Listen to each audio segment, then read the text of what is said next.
Hello বন্ধুরা, কেমন আছেন আপনারা সবাই? আমার অনেক দিন পর আপনাদের সামনে উপস্থিত হয়েছি। আমার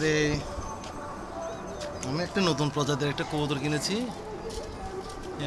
এটা থেকে কিছু প্রযোজন করার জন্য আর কি। এখন আমি কিছু কবুতরকে আসলে আমার অনেক কবুতর আসলে আমাকে ছেড়ে চলে গেছে। অসুস্থ হয়ে গেছিলো, অনেক একটা রোগ আসছিল, গুটি বসন্তের মতন। আমি অনেক চিকিৎসা করছি, তারপরেও বাঁচাতে পারিনি অনেক কবুতরকে। এখন আছে কিছুক্ষণ আগে তারা স্নান করছিল আর কি, গোসল করছিল। এখন বর্তমানে সকালবেলা পরিষ্কার করার জন্য উঠেছিলাম, বাট প্রচণ্ড গরমের কারণে আসলে এটা করা হয় নাই। দেখি বিকালের দিকে এটা পরিষ্কার করতে হবে। আমার ভদ্রলোকরা ওখানে বসে আছে, ছাদের উপরে আছে কতগুলা, দেখেন এই অবস্থা।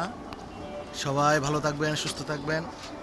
আমার কবুতরের জন্য একটু দোয়া করবেন, আর ভালো ভালো কিছু পরামর্শ থাকলে দেখবেন কীভাবে সুস্থ রাখা যায় কবুতরকে। এই নানা ধরনের গুটি বসন্ত হয়, অনেক সময় মাথা ঘুরানি, যেটা মানে মাথাটাকে এভাবে ঘুরায় কি। একটু প্লিজ আমার কোনো ধরনের উপদেশ থাকলে খুব ভালো হবে আমার কবুতরগুলোকে সুস্থ রাখার জন্য আর কি। হ্যাঁ, আমি চেষ্টা করতেছি, আমার পক্ষ থেকে কোনো ধরনের মারছি নাই, নানা ধরনের ওষুধ প্রয়োগ করতেছি ডাক্তারের সাথে পরামর্শ করে। ডাক্তাররা যেভাবে সাজেস্ট করে ওইভাবে ওষুধ খাওয়াচ্ছি।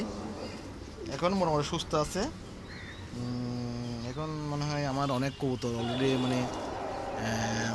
বাসায় দিচ্ছে কি, ডিম ফুটাবে, আমার বাচ্চা ডিম দিছে কি। হ্যাঁ, একটু সবাই দোয়া করবেন যেন আমার বাচ্চাগুলো সুস্থ থাকে কি। হ্যাঁ, সবাইকে ধন্যবাদ, ভালো থাকবেন।